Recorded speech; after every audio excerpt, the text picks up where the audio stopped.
हम लोग class 10th के फिजिक्स के फर्स्ट चैप्टर को पढ़ रहे थे जिसका नाम था प्रकाश का परावर्तन। इस सिलसिले में हमारा जो पहला वीडियो आया था उसमें मैंने आप लोगों को बताया था कि प्रकाश का परावर्तन क्या है और ये भी बताया था कि प्रकाश क्या है और प्रकाश स्रोत क्या होते हैं। फिर इसी सिलसिले में हमारा नेक्स्ट वीडियो यानी पार्ट 2 वीडियो आया जिसमें मैंने आप लोगों को बताया था कि प्रकाश के स्रोत के आधार पर वस्तु कितने प्रकार के होते हैं। दुनिया भर में जितने भी वस्तु हैं वो प्रकाश के स्रोत के आधार पर कितने प्रकार के होते हैं ये बात बताया था। और ये भी बताया था कि प्रकाश की किरण क्या होती है और प्रकाश के किरण पुंज क्या होते हैं। आज क्लास 10th के फिजिक्स के फर्स्ट चैप्टर का ये पार्ट 3rd वीडियो है। इसमें मैं उसके कुछ और टॉपिक्स को यहाँ पर आपको क्लियर करने की कोशिश करूँगा। तो सबसे पहले हम लिखेंगे कि किसी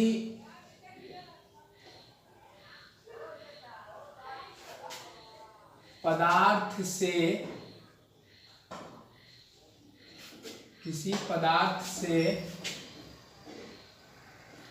प्रकाश के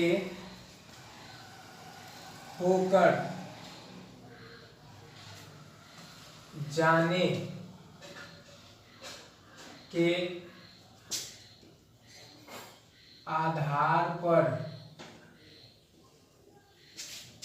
आधार पर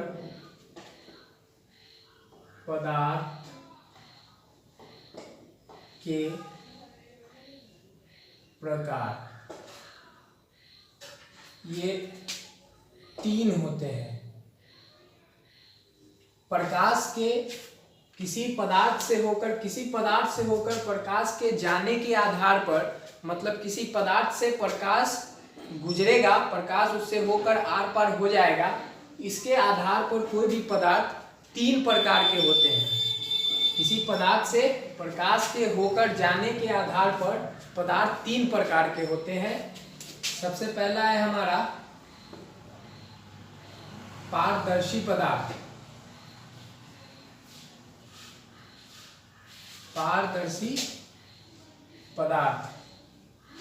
दूसरा है हमारा अपारदर्शी पदार्थ।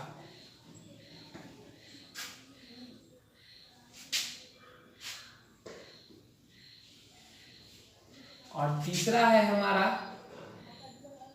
पारभासी पदार्थ।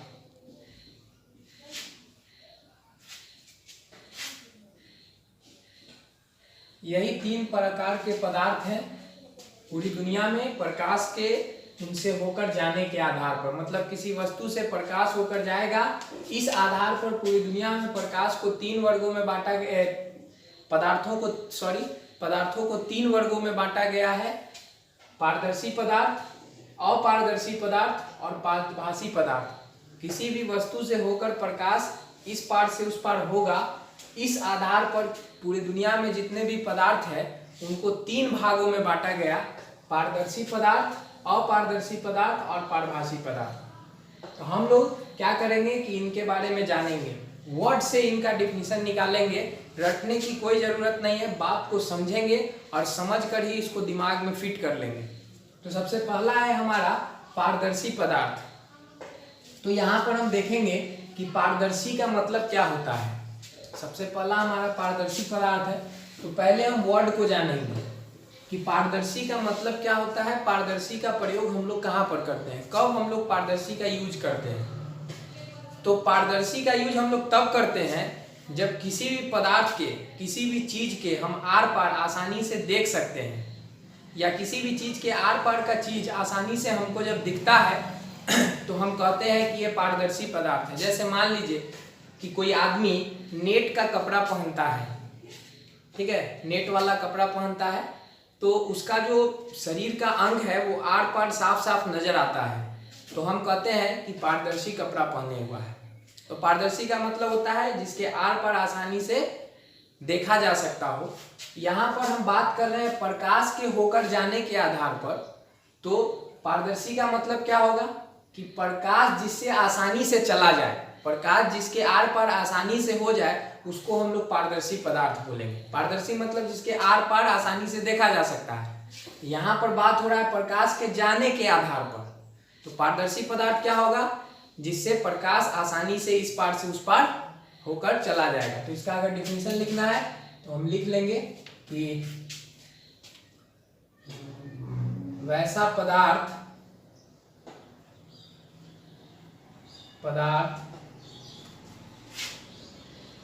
जिससे होकर प्रकाश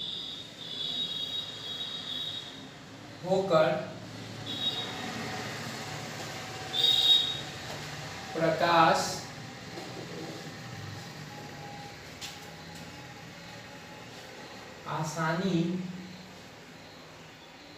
से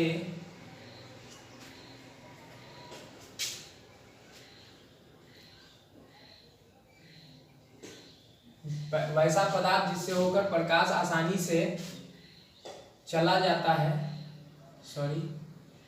चला जाता है उसे पारदर्शी पदार्थ कहते हैं। वैसा पदार्थ जिससे होकर प्रकाश आसानी से चला जाता है, मतलब जिसको प्रकाश आसानी से पार कर जाता है, उसे हम लोग पारदर्शी पदार्थ बोलते हैं। जैसे उदाहरण अगर हम लोग को जानना हो तो जैसे में हम जान सकते हैं कि हवा, पानी, कांच आदि।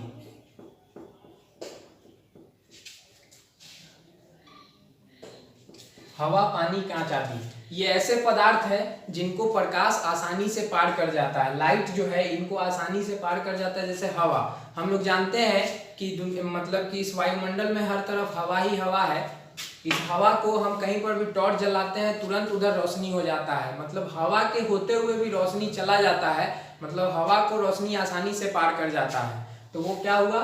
पारदर्शी पदार्थ। पानी में जब हम टॉर्च जलाएंगे, एक मान लीजिए कि एक बाल्टी ले लीजिए, उसमें पानी भर दीजिए और जब आप ऊपर से टॉर्च जलाइएगा तो टॉर्च का जो छाप है, उसके लाइट का जो छाप है वो आपको पानी के नीचे पेंदी में नजर आएगा। पता क्या चला कि उस पानी को भी प्रकाश आसानी से पार कर जाता है।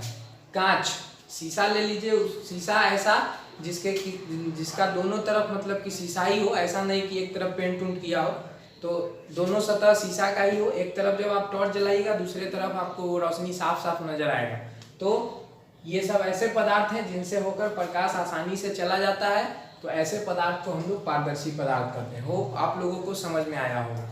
अब हम दूसरे का बात करते हैं। दूसरा था हमारा अपारदर्शी पदार्थ।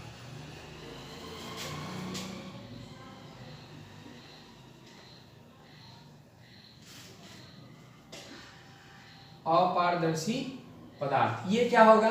तो जस्ट इसका उल्टा होगा। पारदर्शी मतलब जिससे प्रकाश आसानी से होकर चला जाता है, अपारदर्शी मतलब जिससे प्रकाश नहीं जा सकता है।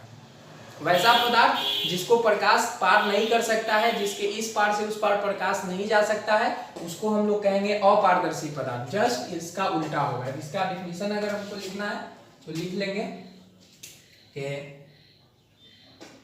वैसा पदार्थ जिससे होकर प्रकाश नहीं जा सकता है, उसे अपारदर्शी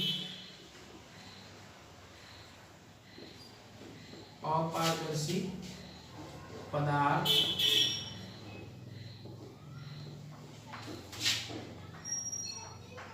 कहते हैं।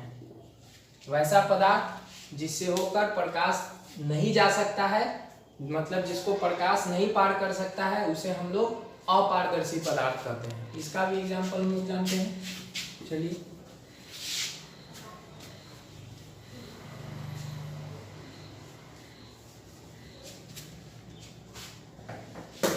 इसका एग्जाम्पल क्या हो जाएगा, जिसको प्रकाश नहीं पार करता है। जैसे दीवार है, अगर ईंट है, ईंट, तो ईंट के एक तरफ हम टॉर्च जलाते हैं तो क्या वो रोशनी हमको ईंट के दूसरे तरफ नजर आता है? नहीं आता है। तो वैसा पदार्थ जिसको प्रकाश आसानी से पार नहीं करता है। लकड़ी है, लकड़ी के एक तरफ, लकड़ी का एक तख्ता ले लीजिए, उसके एक तरफ टॉर्च जलाइए, दूसरे तरफ उसका प्रकाश नजर आएगा? नहीं आएगा। तो वो पदार्थ जिसको प्रकाश नहीं पार कर सकता है, वैसे पदार्थ अपारदर्शी पदार्थ कहलाता है। इसका जैसे में हम लिख सकते हैं, जैसे इसका अपारदर्शी पदार्थ का उदाहरण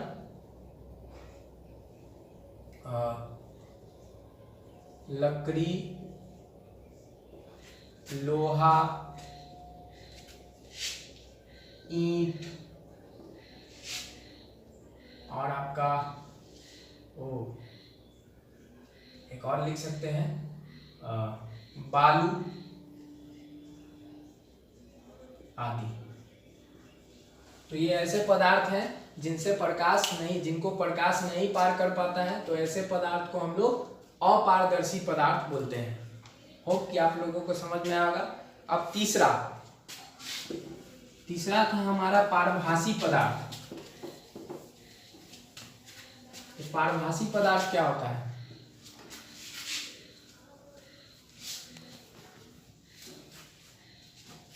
3 नंबर था हमारा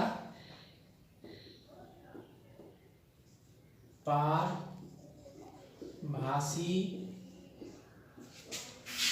पदार्थ। ये क्या होता है? तो ऐसा पदार्थ जिस पर जब कोई प्रकाश पड़ेगा तो वो अपने में से सारे प्रकाश को नहीं जाने देगा, प्रकाश के एक छोटे से हिस्से को, प्रकाश के एक छोटे से भाग को ही अपने से होकर जाने देगा। वैसे पदार्थ को हम लोग पारभासी पदार्थ कहते हैं। इसका डिफिनेशन लिख सकते हैं ऐसे कि वे पदार्थ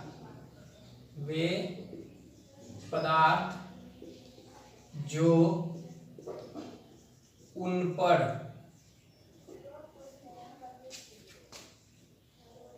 पड़ने वाले प्रकाश के एक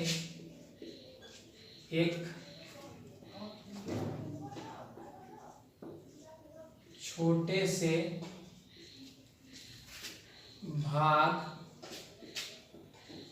को ही अपने से होकर जाने देता है। वे पदार्थ जो उन पर पड़ने वाले प्रकाश के एक छोटे से भाग को ही अपने से होकर जाने देते हैं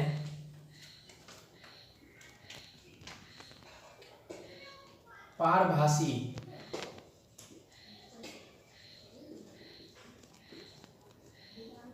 पदार्थ कहलाते हैं।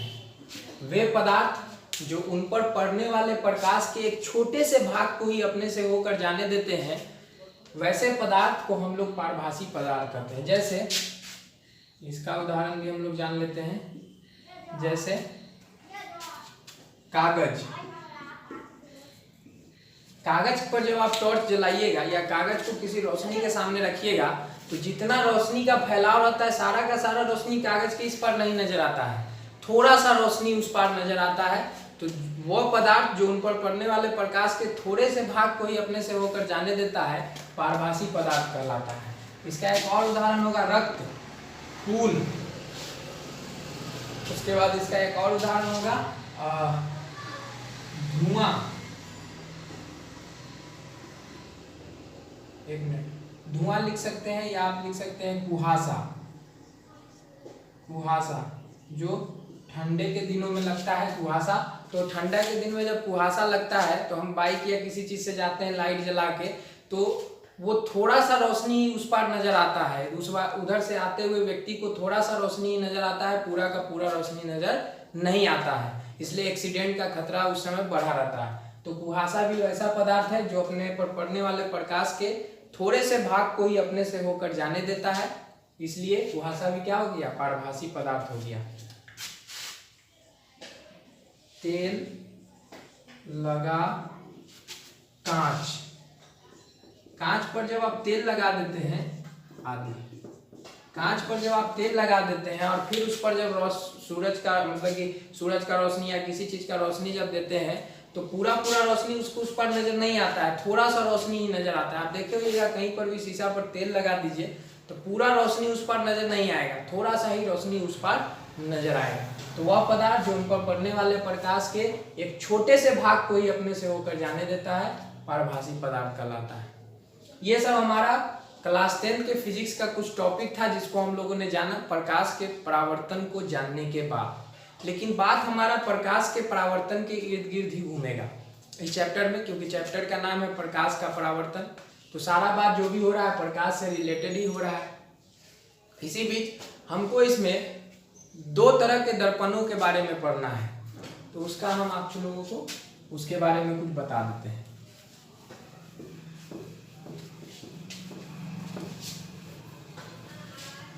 दो तरह के दर्पणों को हम लोगों को पढ़ना है, दो टाइप्स के दर्पणों को हम लोगों को जानना है। दो तरह के दर्पण को हम लोग यहाँ पर पढ़ेंगे, एक समतल दर्पण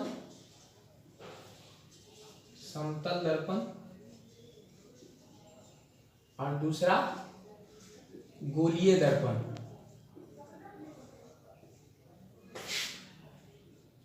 हम लोग जानेंगे कि समतल दर्पण क्या होता है और गोलीय दर्पण क्या होता है, ठीक है। उससे पहले जान जाए कि समतल दर्पण और गोलीय दर्पण में फिर दो तरह के दर्पणों को हम लोगों को पढ़ना है।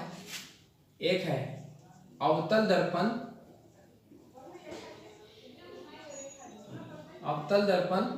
और एक है उत्तल दर्पण। ये दोनों जो है गोलीय दर्पण का ही रूप है। हम लोग इसके बारे में अब आगे जानेंगे कि समतल दर्पण क्या होता है, गोलीय दर्पण क्या होता है, और गोलीय दर्पण दो तरह का होता है, अवतल और उत्तल, वो क्या होता है, इसके बारे में हम आगे फिर बात करेंगे। Thanks to watch this video.